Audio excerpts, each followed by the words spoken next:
Elaine, welcome to the Sarah's podcast. Thank you. Thank you for having me. So many people might think, oh, why is Stelios got Elaine on the podcast? It doesn't fit with hospitality. But there is a reason why it does. And that's because you are, is it, how would you call yourself? So you're sort of like, you're a coach, wellness coach. It's all about making people be more confident, better about themselves, but not just by saying feel better about yourself. You're tackling real issues. Give us a little bit of an example of what it is that you do in your day to day. Sure. So I call myself a life coach and a wellness consultant. It's probably the most succinct way to say it. And I help people just to find their health and happiness again, and to love their lives again, because so many people will come to me and something just doesn't feel right. They might be, it can be any presenting thing, that their job isn't making them happy, they're overweight, their relationship isn't fulfilling them, or their energy doesn't feel right, or something just doesn't feel right in their life. So it's helping people to find what it is that they want to change, and then helping them to make that change. And fundamentally, it's when we get stuck, we cannot see the woods for the trees, and you just kind of get stuck in this kind of Groundhog Day. And certainly this was my case in the past, where you just feel like, is this it? Is this what my life is going to be? Where if you just take a little bit of time and go a little bit deeper inside and ask yourself, or get asked some good questions through a coach or therapist, and it can just help you unravel what it is that's blocking you and stopping you having the life that you really want to live and love. And then just to quickly answer your question about why in hospitality, because my background was hospitality. I've been in the industry, and I still see myself as part of the industry because I host retreats as part of what I do, and events, and help other people do that as well. But so I've got like over 30 years of working in the hospitality industry, and I suffered burnout and anxiety, bad health, kind of at the height of my career. So it's unfortunately pretty prevalent in the industry, but it can happen in many others too. So I suppose hospitality is a very fast-paced industry. Yeah. There's a lot happening. There's a million things going off at any one time, and that's not even during a service. Let's say, there's a lot to grasp with. Yeah. Have you found that sort of, are these issues manifesting over time, or is it they've started with some issues and they've manifested into other things? How is it that you sort of see issues manifesting? What sort of negative reactions are people having? I think you hit the nail on the head by saying it's a fast-paced industry. So not everybody that works in the hospitality industry is going to suffer burnout. Not everyone that goes into the industry is going to suffer anxiety or health problems or feel unhappy in their life. But if you can imagine your life like a wheel, this is probably the easiest way to describe it. And in each of your wheel, and if anyone's done this exercise, it's the wheel of life. It's a brilliant exercise. And you can imagine there's 10 cogs in that wheel, and each one of those cogs represents an element of your life. So it could be your finances, your relationships, your health, and so forth and so forth. And if they're not in balance, when you're going through life at a normal pace, steady pace, you're going to have a little bit of a bumpy journey. But when you up the speed, that wheel of life effectively is going to bounce along very bumpy, and you're going to have a very uncomfortable ride. So that's probably the best way to explain it. So everything, when you're going at a pace a lot faster, there's stress, you're going to feel it more. So if you're not taking care of your physical health, when the stress is put on your body, you're going to feel it more. If you're not taking care of your mental health, again, if you're not at a kind of steady pace and you're a million miles an hour, that's going to be brought more into the light. So it kind of exacerbates what you're already experiencing, but perhaps not aware of. So how did you go from the traditional sense of hospitality to coaching and wellness for people in hospitality, and then creating events around that? How do you make that transition? Give us a little bit of background there. Yeah, well, I'd love to say it was a 6-month process, but this is over many, many years, because I'm 44 now, and I was 31 when I was at the height of my stress, and I had a complete burnout. I was suffering panic attacks. I had totally debilitating IBS. I couldn't leave my house sometimes because my stomach was in absolute bits. And that was all through stress and anxiety. So I went for some therapy. I went for cognitive behavioral therapy, which is an amazing therapy, which fundamentally teaches you to think about things in a different way. Because we all have some thought patterns that may not be helping us, and CBT is a very profound way to help you to think in different ways.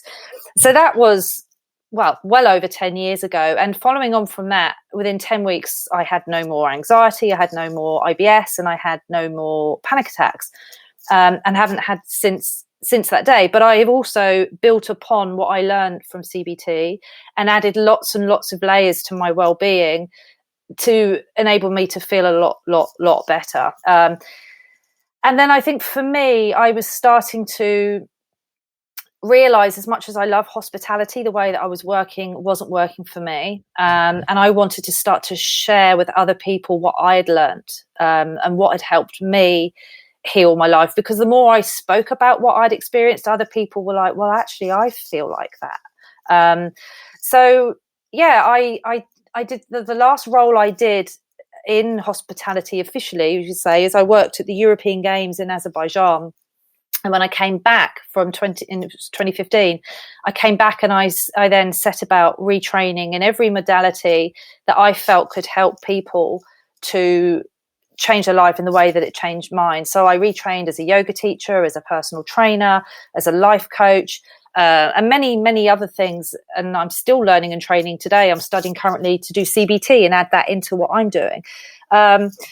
So from that, I also, with all the skills and the knowledge I have, I added in to do retreats. That was my passion, to be able to take somebody away from a stressful situation at home, take them on a 7-day retreat, and just blast them with everything that I knew, so they came back as a new person, and help them and give them everything that I'd learned, so that they could change their life and not have to go through the long process that I went through.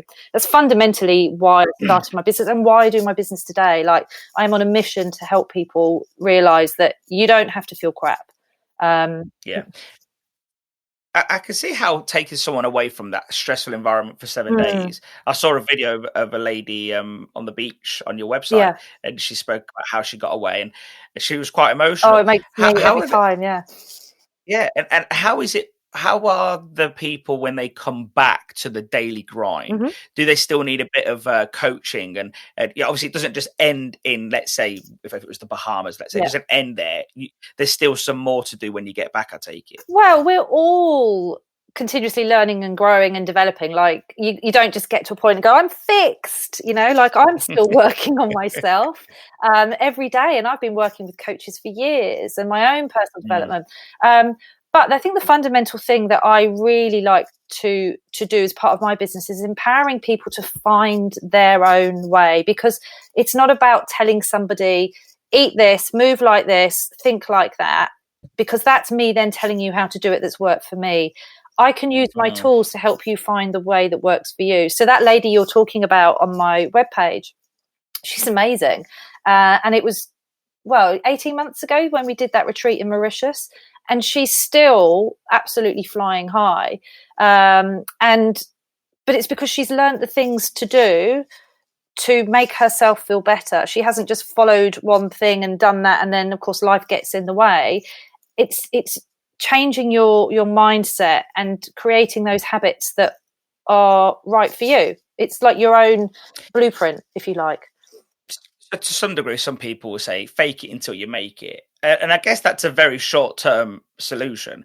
You really need to learn set controls, whether it's yoga, meditation, something to learn how to just de-stress? What is it I do when I'm really stressed? I need a solution. And it's not just I'm going to walk around and act crazy and smiley. You need to actually get rid of that emotion, don't you? Yeah, I think let me give you an example. Like the other day, I felt really flat. And I was like, I call them my non-negotiables. I've got a lot of things that I do every day that make me feel good and keep myself feeling good. And if they aren't necessarily working because I'm just having a day where I'm not feeling so great, then there's other things I can try, but nothing seemed to work. So in the end, I picked up the phone. My parents live 20 minutes away. And I said, can I come over for a cup of tea? And we sat socially distant in the garden, had a cup of tea. I felt normal again, because for me, what was missing was that social connection. I live on my own, but I needed to be around people. I get a lot of my energy from people, and I love being around people. So for me, I need to make sure I've got enough of that in my life. So it's learning about yourself and what makes you feel good. It's not necessarily just doing yoga because someone says do yoga. I love yoga and it works for me, but for somebody else, they might not like it. But it's knowing yourself well enough. And you have to listen to yourself and feel the feelings and to know what's going to work for you. You can't just put a mask over. It's like putting a bandage over a broken bone, or a plaster, I should say, over a broken bone. It might hold it together for a little while, but then it's going to peel off. You've got to find what's going to help you heal. I read a good quote by a psychologist that I follow a lot on internet, let's say, to sound like I'm old, and he says you need to treat yourself like somebody else that you care about, and I found that quite profound, because I don't treat myself like somebody I care about. I'm not going to lie, like I don't abuse myself like or anything, but I don't care about myself in that respect. Like I think my care is, is my company doing okay? Are my kids doing okay? Is my wife okay? And that's why. But if you took an ounce of that care and put it onto yourself, wouldn't we? In some ways, we'd all be better people, wouldn't we? Yeah, totally. And I think there's a lot of like we're brought up to believe it's selfish to put ourselves first, but you've got to be able to show up in the world as a whole person in order to be the best around other people. So it's like going into a relationship and expecting somebody else to make you happy. I mean, what a burden to put on another person, and you laugh. I'm laughing because my dad would disagree with you. Oh, okay. Well, I'm sure there'll be a lot of other people that will, but that is a huge burden. And then, it's true. And then, I've lost my train of thought now. So sorry. You won't get married and expect the other person just to serve you, essentially. Yeah, or you might do, but that's not necessarily going to give you happiness long term. So it's understanding what really fills you up, and then imagine if you're in a relationship with another person that knows what makes them feel happy, and they're a happy whole person, and those two happy whole people come together. I mean, what an amazing relationship you're going to have. And if you have children, you'll be educating your kids to take care of themselves, because if you've got a son, so if your son was feeling the way about himself that you're feeling now, how would that make you feel? When he's your age. It'd be upsetting, wouldn't it? Yeah. But the way that you bring him up, you can tell him to think this way, but he's going to follow your example. So if you're not taking care of yourself, you're educating your sons, then that's the norm. And that's, because there'll be elements of the way that you're thinking that's come from the way that you've been brought up. So how have you managed to sort of like build this niche around hospitality? Have you found that there is a need for it within the hospitality sector? Like, a leader's coming to you with not shortcomings, that's the wrong word, but with feelings that they're not coping with certain situations. Well, let's be honest, I can help anybody with their challenges. And a lot of my clients aren't in the hospitality industry, but I chose to focus on the hospitality industry because I just felt that there was a lot of synergies to my background and my understanding of what the industry, the challenges and so forth. A lot of people aren't aware of what the problem is. And a lot of people will come to me with something that is different to what we'll eventually start talking about. So, for example, there might be, say someone's come to me because they're really fed up at work, and it's just, I want to change my job, or I want to start my own business. It's just like, it's doing my head in. I want to change my life in that way. But once we get talking and going through the coaching process, it's not about the job. It's about who you are and the things that you may or may not be doing. So, for example, I worked with someone, and a lot of it was about boundaries. They weren't setting boundaries, so people were giving them more work because they weren't saying no. And then that opens out, because I love that, I can't remember who said it originally, but how you do one thing is how you do everything, and it's so true. If you leave your washing up to do overnight because you can't be bothered to do it, then what else are you saying I can't be bothered to do? But it's the same. So if you're not setting boundaries in your work life, and you're then feeling put upon, and everyone picks on me, then you're probably doing that in other areas of your life too. So yeah, people generally aren't always aware of what it is. They just know that something doesn't feel right. And we all like to project our things onto something else. It's easier to say, well, it's my job. And the hardest thing for a lot of us is to kind of put your hand up and go, I need some help with this. I need to talk to somebody to help me to work through this. But doing that's the biggest hurdle for sure. But when you do it, it's totally life-changing. I wouldn't be sat where I am today if I hadn't worked with all the coaches I've worked with and done the work that I've done. I mean, if you knew me when I was 30 years old and how I am today, I'm like a completely different person. Completely different. And obviously, because if you look at hospitality, yeah, let's say at the moment we have, I'd say all of these feelings. You've got anxiety, you've got stress, you've got uncertainty. Let's throw COVID on top of that at the moment, just for now. All of this is just going to making you, like, the cortisol is just going to be building up inside your body. What do you suggest for people that are currently going through that immediate feeling? So if you're in a high level of stress, and it's a constant level of stress, then your first and foremost is to, if you can, remove yourself away from the main source of your stress, if you can. If we're, say, for example, in the light of COVID, that isn't necessarily so easy, but there's things that you can do. So come back to what you can control. So maybe it's going outside and getting some fresh air. And so you're not downloading all the news stories and engaging in conversations, because I don't know about you, but I don't think I've had a conversation with one person over the last 11 weeks where COVID hasn't come into it, if not dominated it. So removing yourself from that. But then also there are things that you can do in the moment. I mean, there's some sort of meditative exercises that you can learn. So there's a process it's simple. It's called stop. It's you just stop, you breathe, you notice how you're feeling, and just kind of taking yourself out of your head and coming back into your body, grounding back into your body, so you're not so caught up in those thoughts. The way that you eat influences everything. So if you think about whatever you put into your mouth are going to be the component parts of the building blocks of your hormones and the chemicals and what's producing cortisol. So if you're having a lot of stimulating food or drink, like you're drinking a lot of alcohol, or if you're drinking a lot of caffeine, or you're having a lot of sugar, that's going to impact the way that your cortisol levels are. Exercise is going to help you to release. So there's lots of things you can do, but fundamentally, right in that moment, change your situation. If you're feeling overwhelmed and something isn't right, then just stop what you're doing. Go and do something else. Like for me, I might go and have a dance break, put some music on and just dance around, or go outside and get some fresh air, or stop and breathe.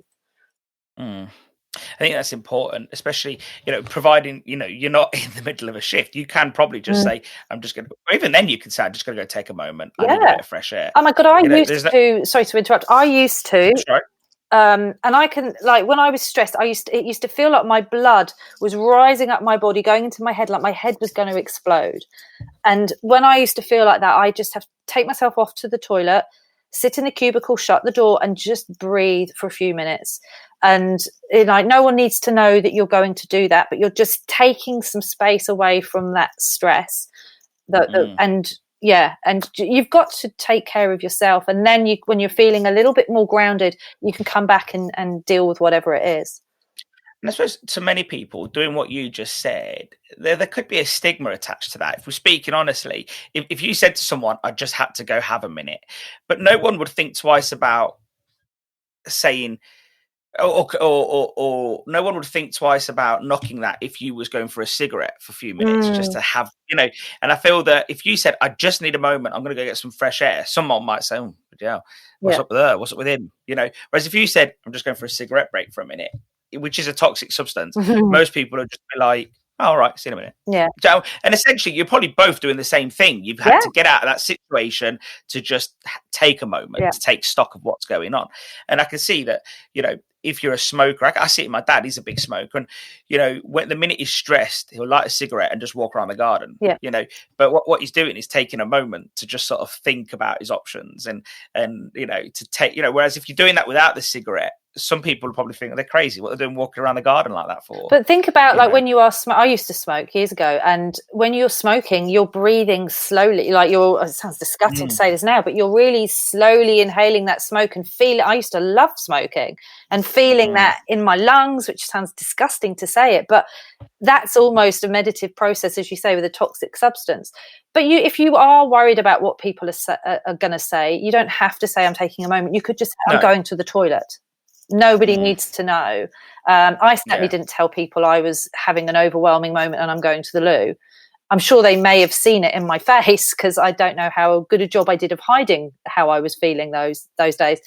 But I think this is where the more we talk about mental health and not just pay lip service to it, but really talk about it and normalize it, then I think also the culture of the way that we work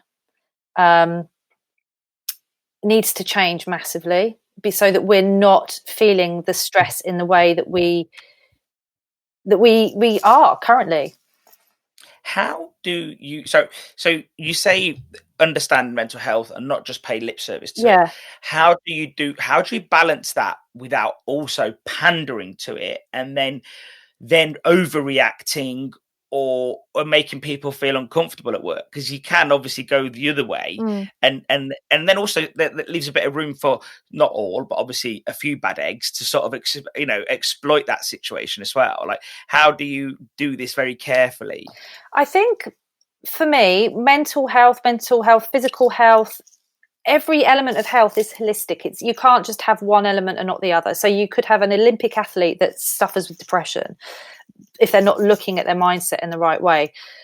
So it's all, if you want to function as your best, we need to not just think about, I go to the gym and I eat salad.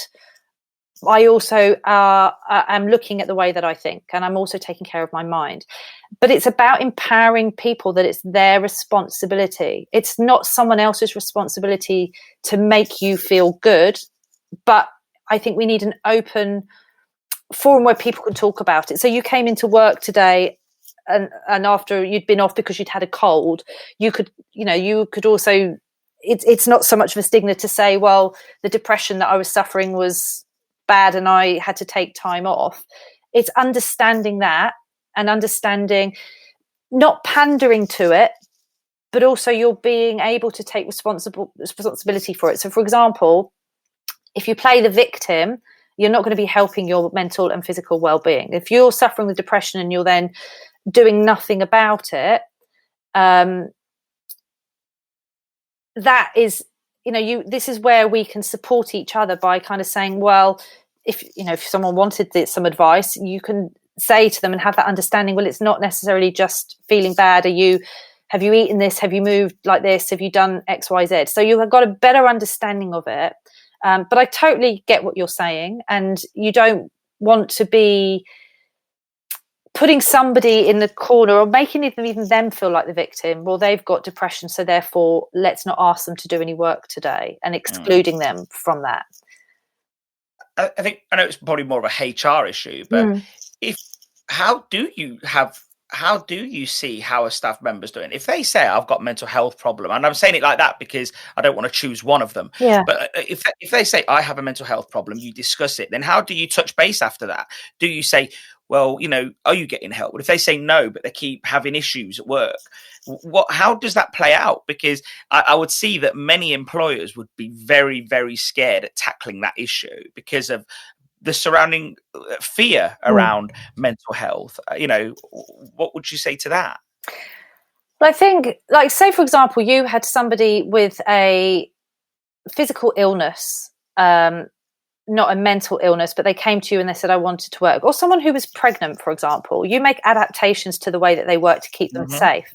So it'd be the same with mental well-being. So I think understanding what do you need to make you able to do your job the best way that you can, but also understanding that, it's not your role to necessarily be their counsellor, their therapist, but within your company, there could be elements of support where there is maybe a 20-minute discussion coaching session with that individual if it warrants it in their role, but it's more about understanding what that individual needs. And if that individual says, well, if it's possible for my work to be this way and it works with you, and then that's enabling you to get the best out of them and them to get the best out of you. Fundamentally, also, you're running a business, but your business is run by those people. And if that person isn't feeling they're supported or that they can do their job properly, then it's going to impact you as much as it's impacting them. So it's in everybody's best interest. I think my fear is that I don't feel like the HR law has caught up with that yet. I think that for the most part, every organisation, the minute they're presented with a mental health scenario, they're going to fall apart. I think for the most part, or they're going to overreact, and then that's probably not fair for other members of staff. But like if you look at, for example, you mentioned a physical health problem. So let's say you've broke your arm, you've broke your leg. We'll get you a different keyboard or a different chair. Or have you been? You could probably go up to that person and say, "Oh, have you been physio today?" Which wouldn't be a rude question. If someone had a physical ailment, you wouldn't think twice about saying, "Oh, how did the physio go the other day?" But if someone's, let's define themselves as having a mental health condition, you couldn't go up to them and go, "Oh, how was your counsellor the other day? Like, what happened there?" Like, you can't just. It's not as easy to tackle because feelings get very much involved. And how did I just make that person feel? Did I just make them feel really exposed in front of everybody? Like, and I wonder. I think yes, you can have that conversation. I think you should have that conversation, but maybe it's choosing where and how. So if somebody's suffering with anxiety, and for example, you're inviting them to a meeting, and in that meeting, you're giving the whole team a bollocking and you're putting them under pressure, is that going to get the best out of that employee? I mean, let's be honest, is that going to get the best out of any employee? But if you're doing that and with an employee who's anxious, then no, they're just going to completely switch off and end up feeling really bad. But you could have a scheduled meeting with this person once a day or once a week, whatever it is, and it's just a time. Now, you're not counselling them, you're not coaching them necessarily, but as their line manager or HR professional, whoever you are genuinely interested in how they are coping at work. You can then make any adaptations that you need to their work from the conversations that you're having. That employee is going to feel so much more supported than just having, well, I'm going to leave them to it because they've got depression and I'm frightened of what to say. That's almost like creating that big elephant in the room, isn't it? It just manifests. But I think the employee also has the responsibility to, like you would do if you had a broken arm, a broken leg, or you're pregnant, to explain what the condition is, how it may impact the work, because hopefully this person is getting professional help. And if they're not getting professional help, then I 100% think they need to be, if they're in that much of a condition or a state that it's impacting their work on a day-to-day basis. So also as an organisation, maybe having links to people that can help or organisations that they can help them with that, because you, like I say, you can't be the expert in everything. I wouldn't tell somebody how to fix an engine, for example. I wouldn't have the first idea. So yeah. Well, one of my customers, he has healthcare for his staff. Yeah. And within that healthcare provision, he's paid it a little bit extra for mental health. And he said he encourages people to do it. He said, I don't want to know that you've been, like, you know, keep that to yourself. It's private. But he said, like, you know, one of his staff went, and you could see that gradually that they were sort of dealing with something. It was getting better. And I thought it was really interesting that was, you know, because it is going to be a very important thing, especially in fast-paced, busy work environments. And to be fair, that's most places now. It's not just hospitality, is it? Yeah. Well, we're also throwing into the mix a whole load of uncertainty as well about nobody knows what's going to happen and how business is impacted. I mean, obviously, we all know change is inevitable all the time anyway, but even now, I think there's even more trepidation around businesses and maybe job security. So everybody, no matter how healthy you think your mental state is, we're all being impacted. Yeah, I think you're right. I think there's a lot we all need to look at this, to be honest. I think, you know, but I think it's good that leaders that you're, let's say, dealing with, and other sort of wellness coaches would deal with, are dealing with leaders, because if you're dealing with leaders, then that would, I would hope, essentially make the lives of their team members better. Yes. Would that be right? Do you think? Just see an uptake definitely. It's about the culture, you know, and like for example, I can go in and I could do a workshop with 50 employees, and the senior managers are completely absent. Well, the employees are going to have a great experience, but then a week down the line, when the managers come back and do what they've been doing before, then that's all going to be very short-lived. You need to kind of tackle it at the top, because also there's a lot of stress at the top too. And from my own experience, the higher up I got in my career, the more pressure I felt. And there is a lot of people I talk to find one of the things they find really stressful in their roles is how they have to manage their employees. The kind of what comes, they get the pressure from the top, from the senior leaders. They get the pressure from the staff below them. You also sometimes get pressure from clients or customers or whatever industry you're in. And you kind of feel squeezed. You can't seem to please anybody. No. So that level, I think, from a personal perspective, if you can help them, but also you're educating them so they can spread that word and educate their employees, their teams, and that's an engagement exercise in itself. That's helping you build better communication and better bonds with your employees and your team. And I know I would rather work for someone that actually cared how I felt. And if I walked into the morning and they said, "Oh, hi, Elaine, how are you doing today? Have you got 5 minutes? Let's sit down and have a chat." Like, that would be amazing. Not you walk into your work one morning and no one even acknowledges you exist. Yeah. I think we'd all benefit from a more collaborative and open environment. Yeah. So if I was to give you a specific use case, and I know it's difficult to answer specific use cases, but if you think, you know, cooks, whether chefs, cooks, people that work in fish and chip shops, it's for the most part, male-dominated environments. For the most part, I know it's changing, and it is changing. And the way that males bond is very different to how females bond.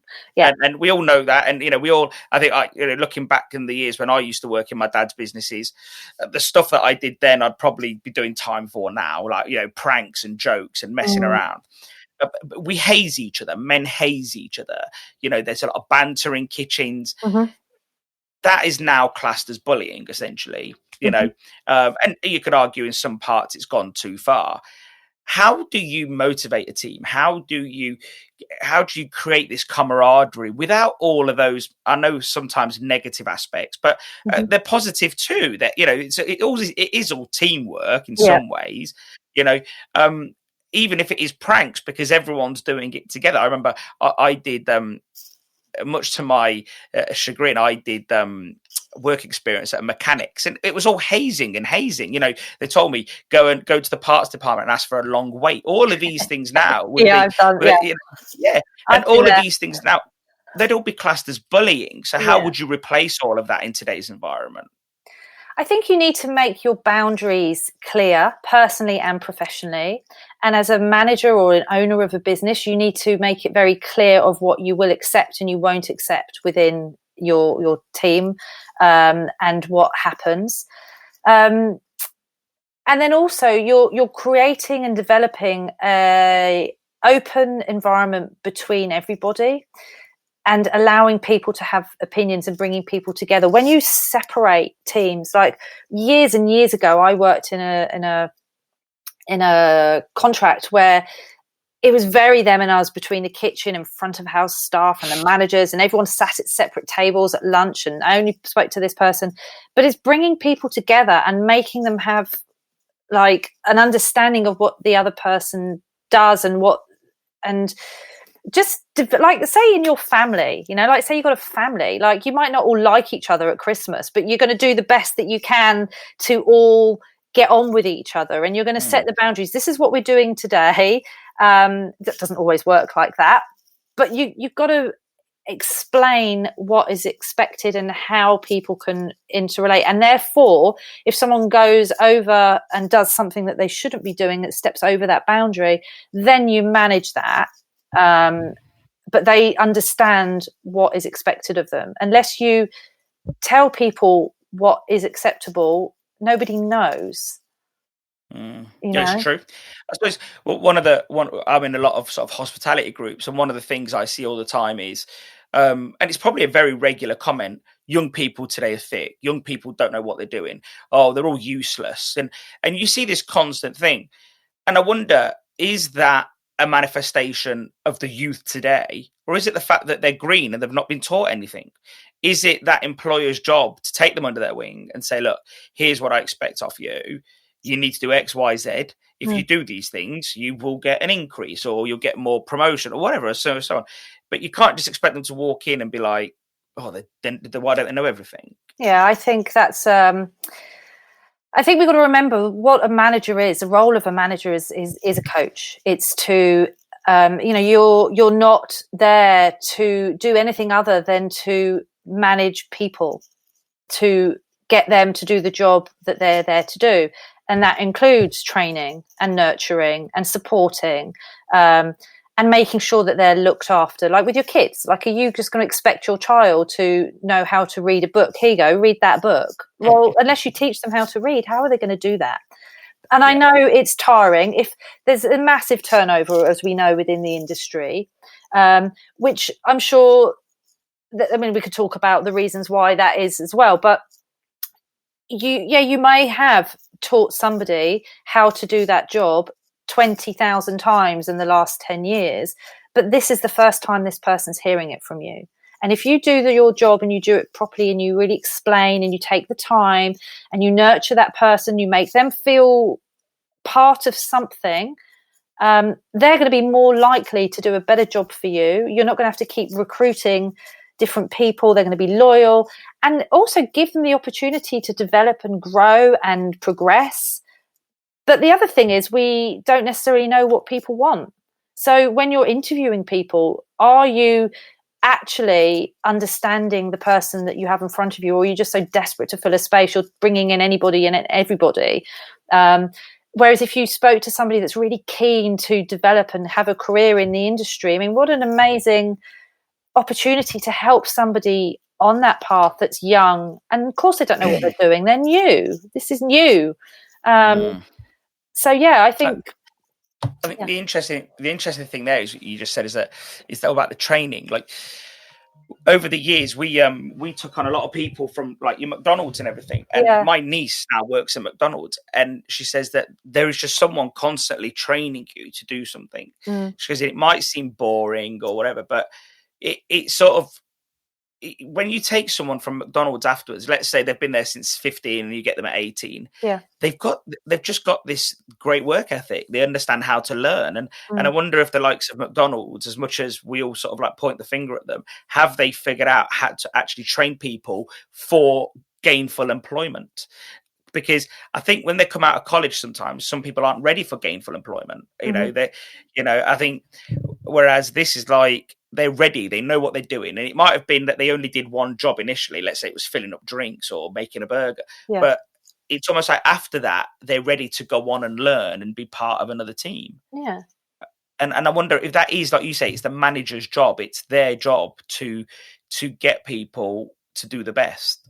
I think as a manager, if you have someone that comes into you and like they're not performing, then you also need to look at your part that's played in that. You can't necessarily blame the employee 100%. And the other thing is, we all know that it's quite an easy entry-level job for students and young people to get in the hospitality industry. It don't necessarily have to be highly skilled, but how amazing would it be if someone came to you at a young age and they were so inspired by you and your company and how you trained them that developed their career in hospitality. That certainly happened with me. I was 14 years old and I used to work in in a restaurant.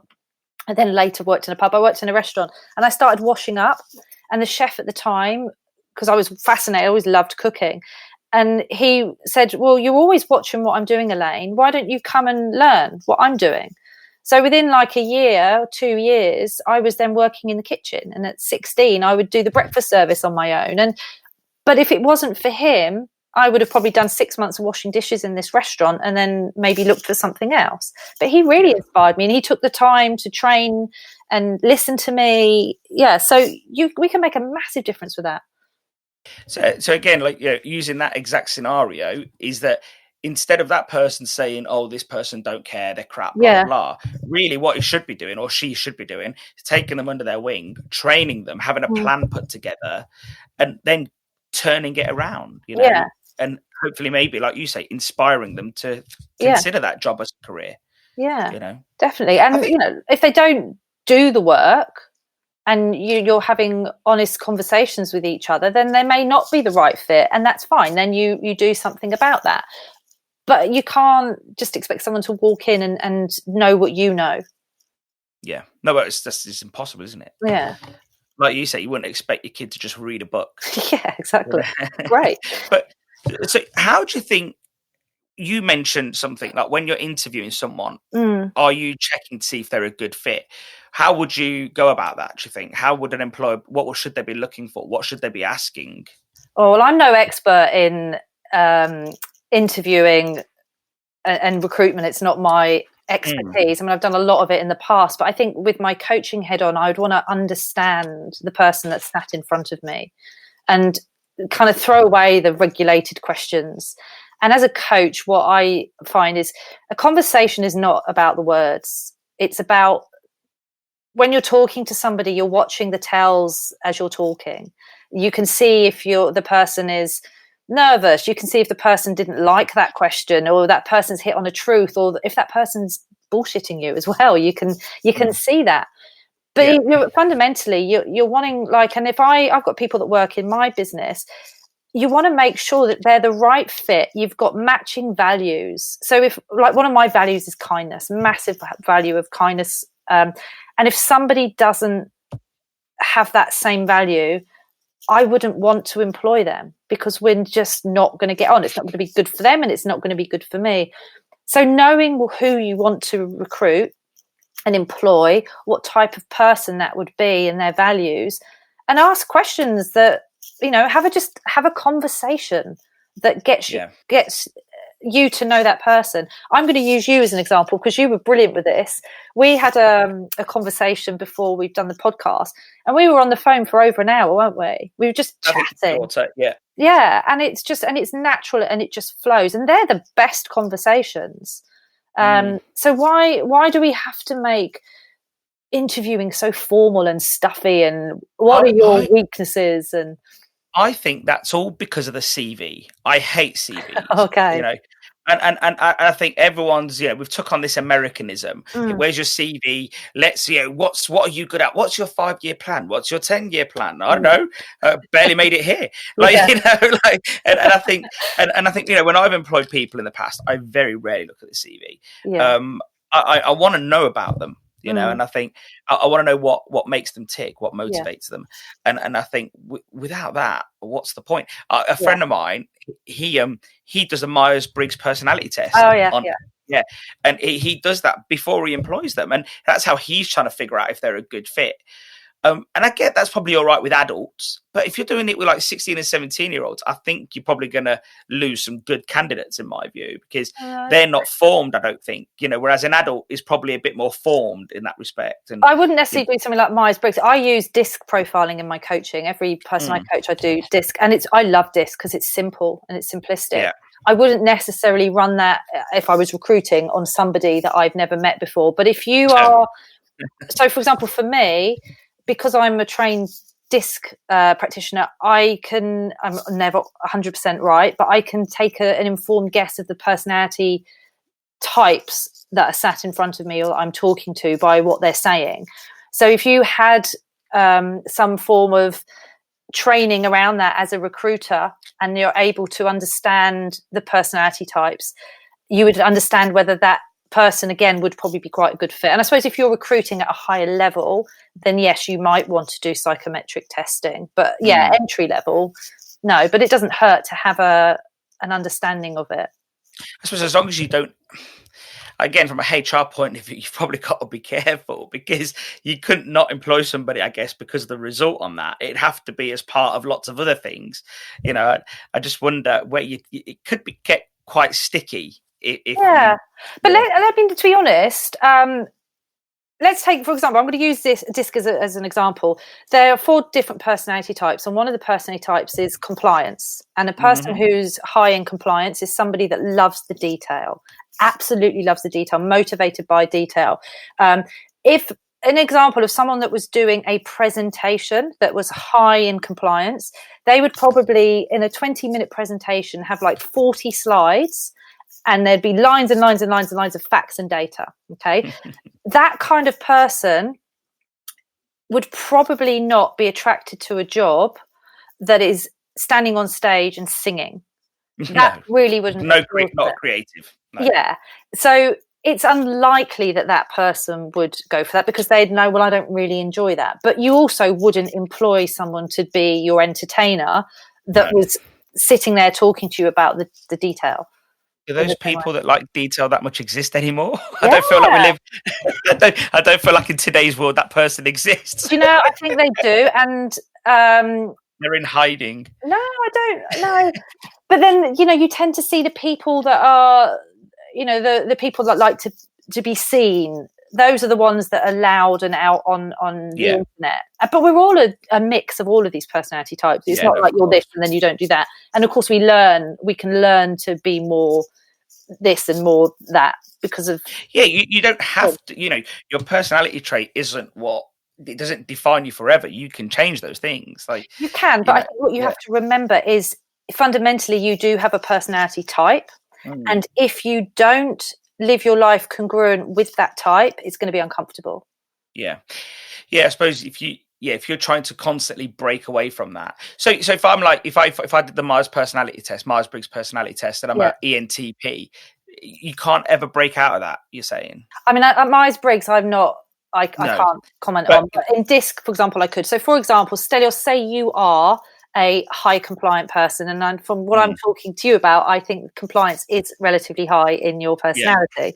Okay. So if I said to you, you can't ever have facts and data in your job, you just have to do everything off the cuff, you can't read up on this, you can't pre-plan, you just have to do that. You could do that, but for you'd be more comfortable if you could do all the research and write all that data down. So you can do it, but why have a life that doesn't make you happy?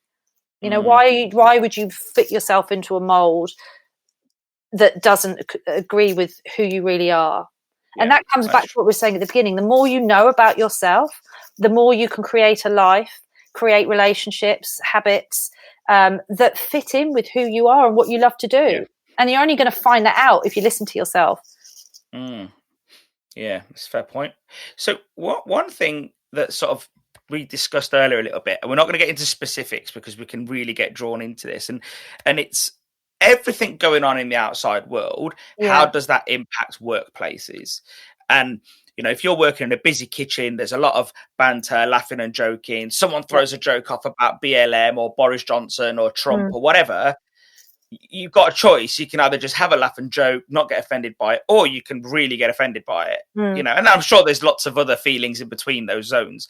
How do you enable a workplace to have discussions and banter and fun with and also serious conversation without people feeling offended or hard done by? Because this is going to be especially with social media, it's everywhere now. So how do we do that? Well, I think it goes back to what we were saying earlier. Like, you need to set those boundaries within your workplace of what is acceptable. We've got to understand that everyone has different personalities.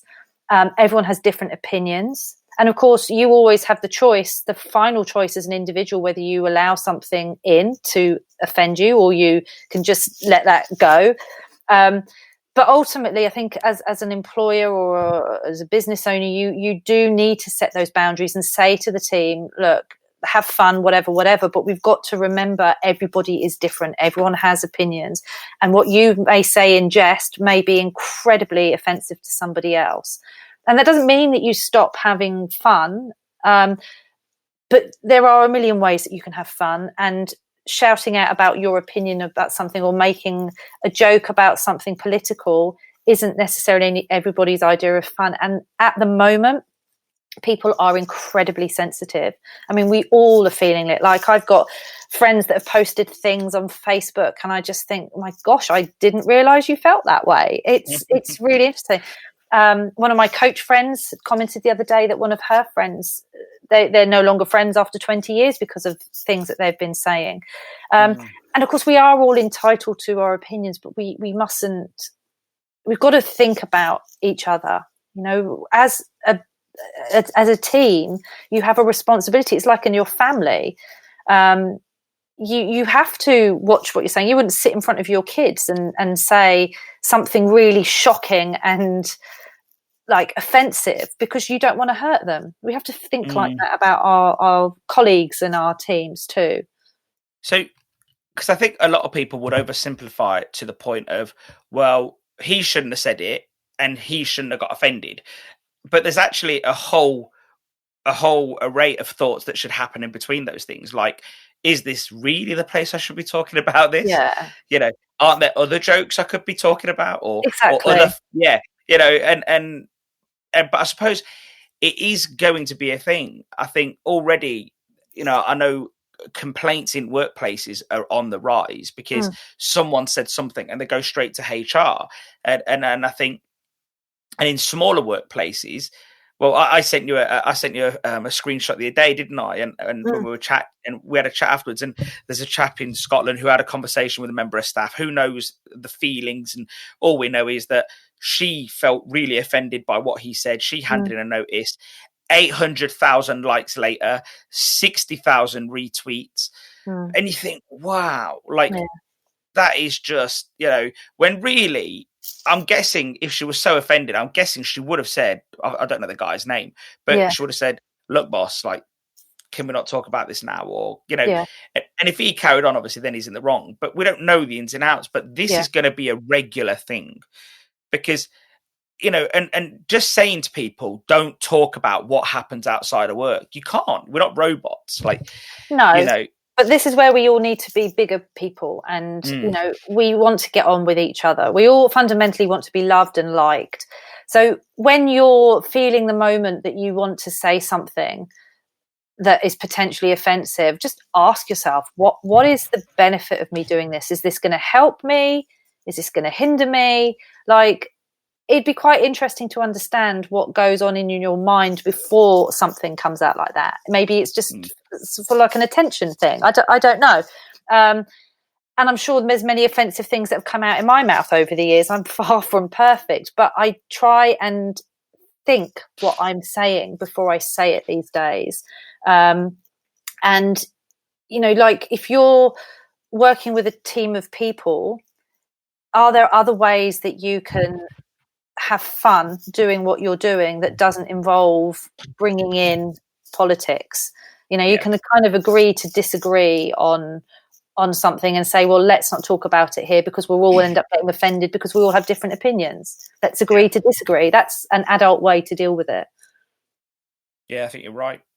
So let's focus on stress for a moment. How can an employer focus on stress and make sure that team members aren't stressed within the business? How can they really sort of, you know, because stress obviously manifests in lots of different ways, you know, creates anxiety and everything. How can employers really focus on that? I think fundamentally we need to remind ourselves that stress isn't something that is given to you. So you could have 10 people in the same situation and only one of them feels stress from it. It's your own body's response to what is happening. So we'll all internalize that in different ways. The best thing you can do is in empowering your team to understand what stress feels like, and being aware of stress so that they can manage themselves in that situation, but also be able to say, look, this is what will or makes me feel stressed.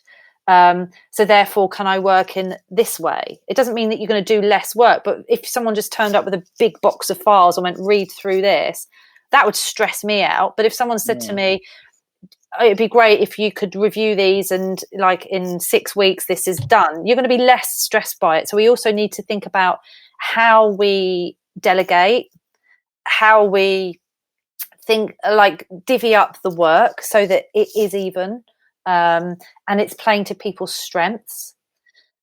But yeah, and understanding stress, letting people have proper breaks, and culturally, this country, I think we're very bad at it's like a badge of honor that I'm working the hardest.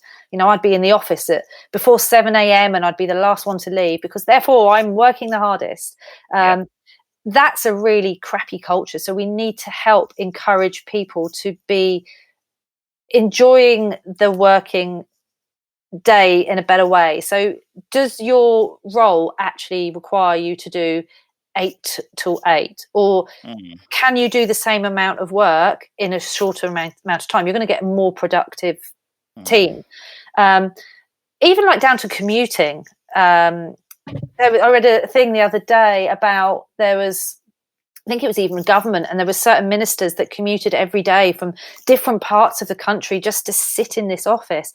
I mean, by the time that one of those people had driven 3 hours, had to get up at the crack of dawn just to sit in an office to listen to a meeting and then drive home again. I mean, that is a ridiculous amount of stress.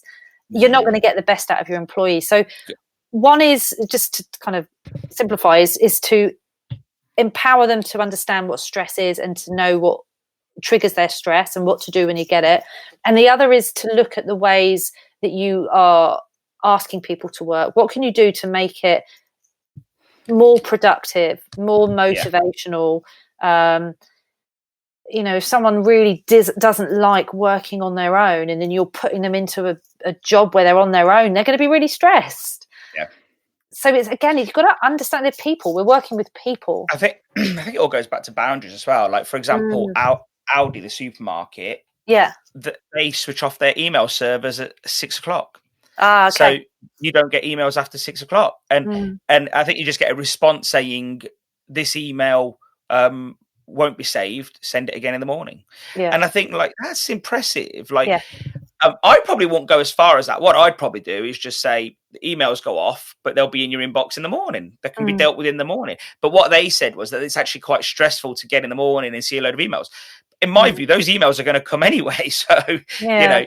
But, and then talking about getting to work early and staying late, my brother-in-law, he's in recruitment in Bristol, and he's probably like one of the first ones in and last ones out. However, he always takes a good break. He always goes for a good walk, stretches his legs. But when he's at home, he never talks about work. Never. He leaves his phone in his coat. You never see him talk about work. And because the way he saw it was, I got in early, I did my day's work, I left late. I don't need to talk about it no more. It's done. And I think that's also important as well, learning when to just switch it off. I'm the worst. I'm on my computer all day long. It never leaves me, you know. I'll go to the toilet and I'm checking an email on my phone. Like I really had something urgent to check from the downstairs room to the upstairs room. And it's an addiction that is really taking over there. But we feel like we're needed. We're not really. We can cope if you need to go take half an hour. Do you know what I mean? And I think that's the same in any workplace. If you're feeling a bit stressed, just go take 20 minutes. It's not going to hurt the business, you know. But I think that it's all about having those defined controls, like my brother-in-law, who will work really hard, but then just switch off, you know. And I think that is so important. On weekends, I don't think I've ever heard him talk about work on a weekend, ever. And not because he hates work. And that's the other thing. The way they'd make you look at it before is, don't you care about work? You don't talk about it out of work. And he's like, no, work belongs at work, you know? And I think, whereas I sometimes feel guilty that I don't think about work on the weekend. So I've been, like, when I've been on holiday or whatever, I think, wow, I've not thought about work. That's a good thing, because I've come back recharged, you know? But I sometimes do feel guilty. But again, I think it's understanding what works for you. Some people really do like to, I mean, I wouldn't say it's necessarily great for your stress levels to keep working throughout the night, but if you've got something that's working for you and you're healthy with it, then great, stick at it. And your brother-in-law sounds like he's found a really good way to cope with it. I'm the same. Like I have to switch off at the weekend. I don't mind working flat out. Like when I'm on a retreat, believe you me, I'm 24/7 for 7 days, but I love the work that I do. So that's not stressful. But if I did it every week, every month, all year, I would end up resenting doing that because I would not give myself any time. So it's finding the balance, isn't it? And finding what works for you always. But interesting you say about guilt. I think I used to feel like that. I couldn't put any more hours into what I was doing and I still felt guilty. And there's a slightly different guilt as well when you're owning your own business, I think, because it's harder to switch off because you are the responsible one. But then there's a lot of rewards that come with that too. So, there isn't a one size fits all. And that's why getting to know yourself is the biggest gift that you can give yourself, because no one can tell you. There's no panacea, is there, for anything? No. It's exactly. You are your own oracle. Yeah, that's true. So we're going to leave you now because I've took up plenty of your time, and bear in mind that I chewed off your ear just before we got started as well. So just leave our listeners with a few tips. If they're feeling stressed, anxious, overwhelmed, what 2 or 3 things could they do to sort of help? I was to say earlier that the first thing is to be able to just break that cycle.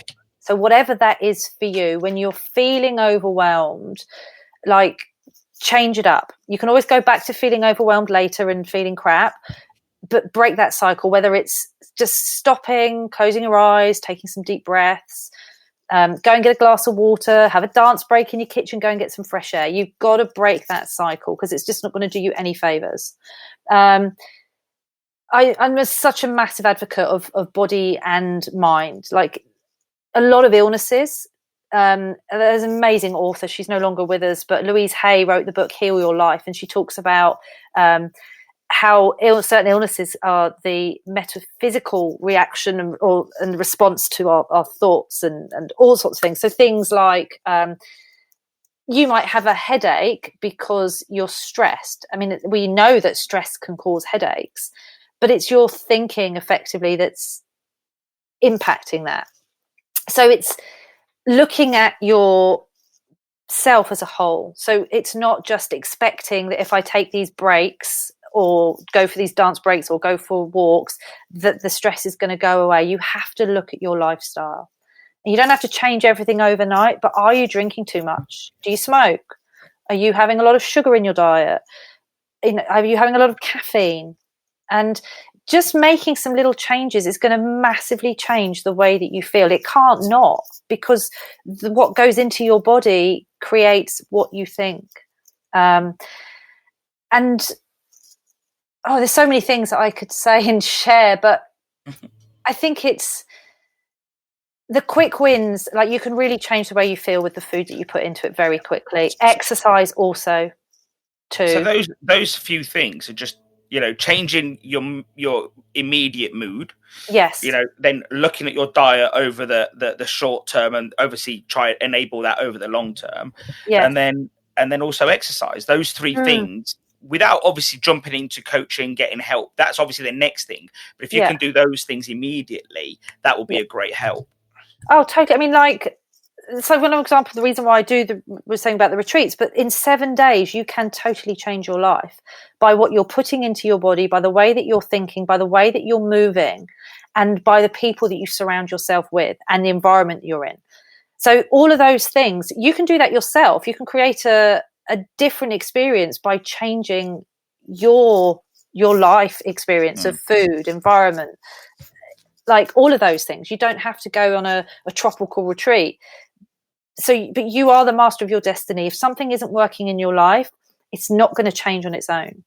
What's the Einstein saying, that definition of insanity is doing the same thing over and over again and expecting a different result. So you have to change something, and it might not be easy, but you have to change something to create a change in your life. We are all creatures of comfort. We also like doing the same thing. I'm terrible for it, and I see it in my 5-year-old son sometimes. He'll say, I don't want to do something. And I'm like, you've got to do it, And I see a miniature version of myself sometimes, because I should probably lead by example in that respect. And, but no, I think it's right. I think you've hit the nail on the head. And I know that we haven't specifically spoken about hospitality, but I think there's a lot that people can get out of it in hospitality. I think that, but yeah, so where can people learn a bit more about you, Elaine? Where can they come to if they want to learn more about what you do? The easiest place is to go onto my website, which is elainebatho.com. So Batho is Batho. ElaineBatho.com, and then that's the best way. Tells you about what I do, share my background, and you've got social links there if you wanted to follow me. So that's probably the best place to come to. Fantastic. Well, thank you for your time today. Thank you for having me. I've loved it.